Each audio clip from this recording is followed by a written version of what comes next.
In this final project, I'm going to talk about the waves of feminism in the United States. Feminism. Feminism is the idea of political, economic, and social equality amongst both sexes.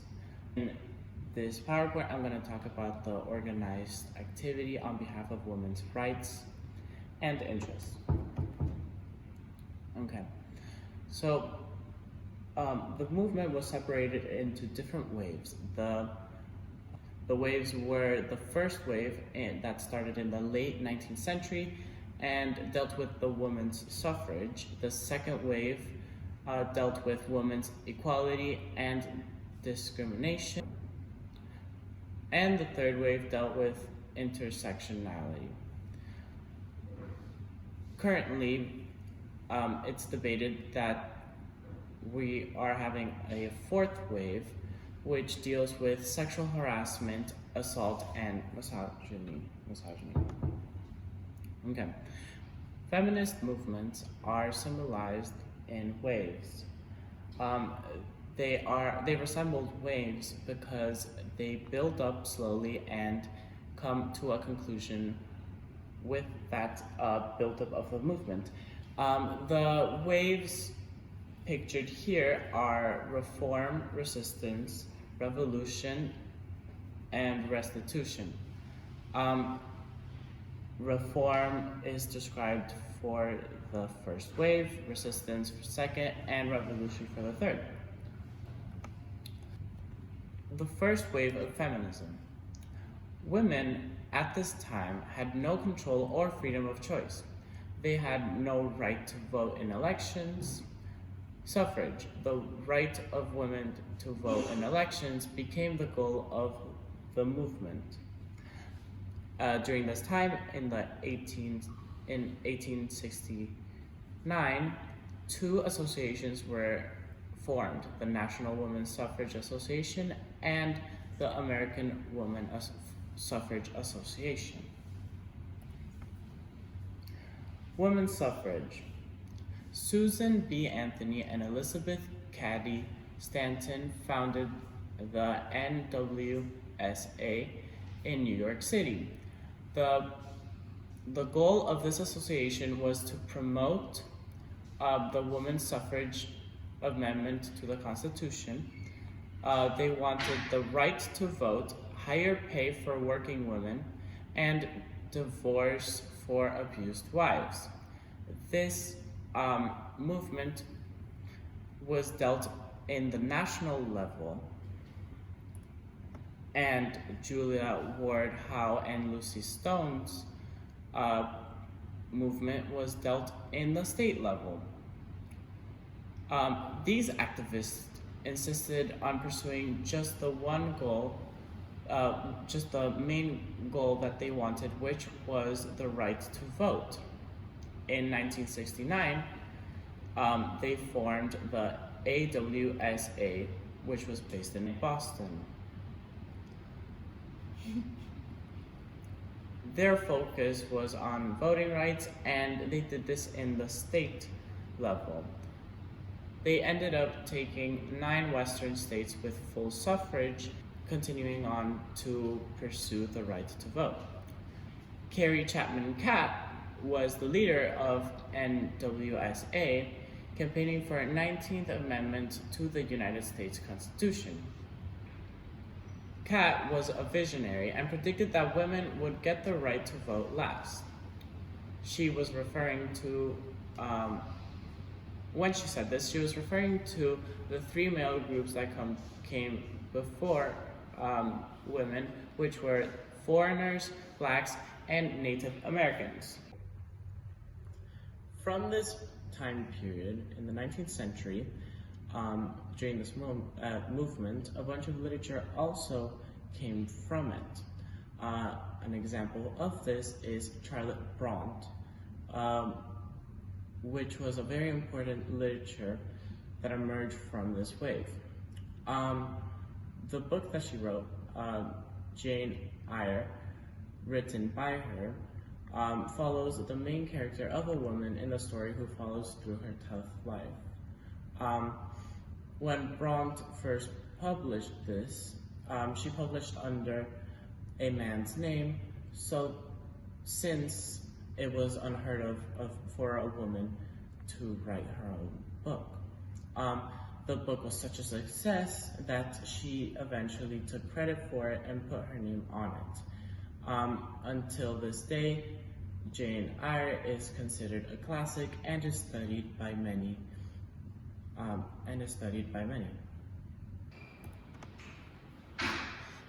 The wave came to close when the 19th Amendment was passed into the U.S. Constitution, which allowed women the right to vote.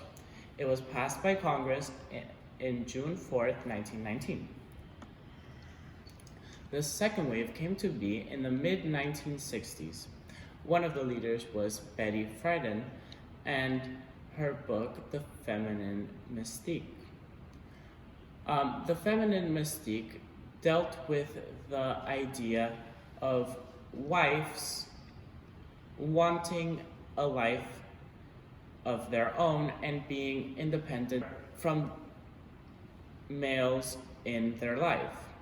The main observation of the second wave was homemaker syndrome. It undermined intelligence and public aspirations by tying women to household duties. In the book, one of the most famous quotes from it is, "We can no longer ignore the voice within women that says, 'I want something more than my husband and my children and my home.'" The movement of the 1960s and 70s sought equal rights in every area of life. The main two reasons why many women weren't interested in this movement is because they were born into a society where they were told that men are superior to women, causing them to be brainwashed by the patriarchy. They were afraid to confront a world powered only by a man. During this movement, the sexual revolution was a very big factor in it. It was one of their main focuses of their campaign and caused many women to shift their attitude towards sex, including the normalization of premarital sex, birth control, and female sexuality. They fought for the ability to retain control over their own bodies and reproductive rights. The aim of the wave: women wanted to be seen as equal to men and not identified in relation to men, as I said previously. The main focus of the movement was the Equal Right Amendment that ensured equal civil rights for everyone regardless of their sex. So as you can see here, these are two ads during the 60s that depict women as being helpless and needing men in their life. Here it says, "Don't worry, darling, you didn't burn the beer," referring to the women as being a ditz and burning the whatever it is that she was cooking. And here it shows how women were supposed to cook for their husbands and be the perfect wife that they are. Here is another ad that also deals with that type of stereotypes of women in the kitchen. The wave ended when the Equal Rights Amendment finally passed on March 22nd, 1972, which ended the wave. The third wave came in the 19th, in the 19th to 2010. This movement benefited from the first and second wave, but criticized previous waivers for lack of inclusion. During this wave, they wanted more inclusivity and representation of the different communities that were not incorporated into feminism.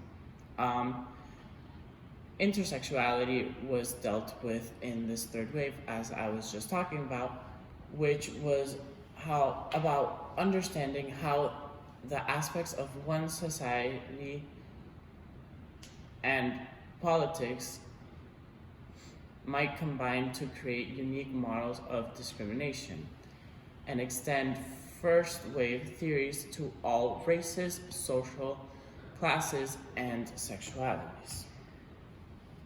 Anita Hill was a big contributor to this movement, and during the 1990s, Anita Hill became a national figure.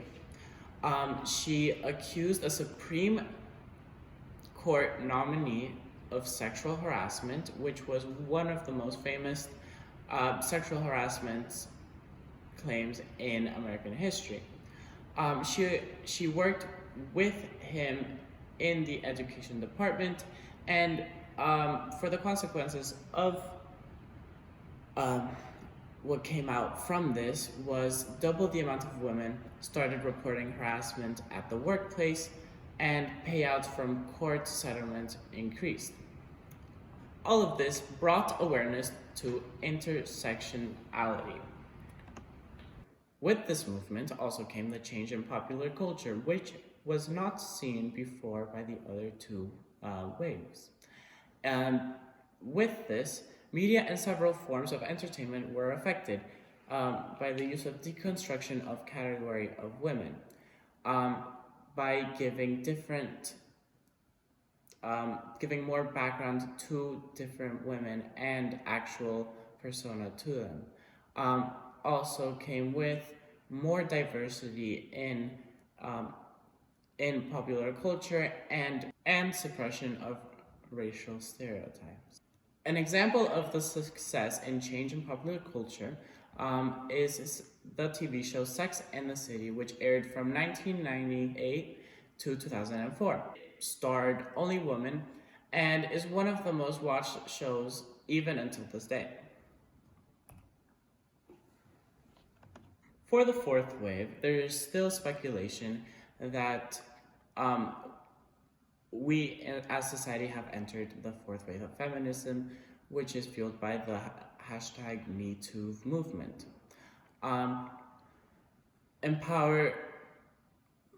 The #MeToo movement empower women through empathy and solidarity through the strength in numbers regarding women who have survived sexual assault and harassment, especially in the workplace. With the fourth wave also came the hashtag #MeToo movement.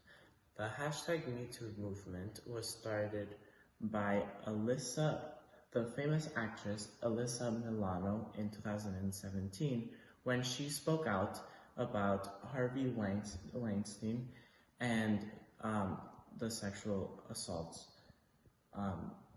that she faced.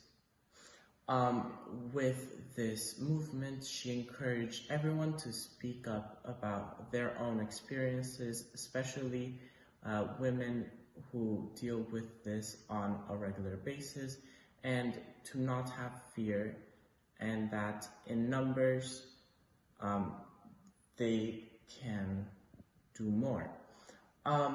With the hashtag #MeToo movement, other movements also came along with it in response, like the Time's Up movement, which raised $22 million in response to the Weinstein case, which is insane to think about, coming from women not being able to vote to now having all of this and standing up for everything. This has been my presentation on the waves of feminism. Thanks for watching.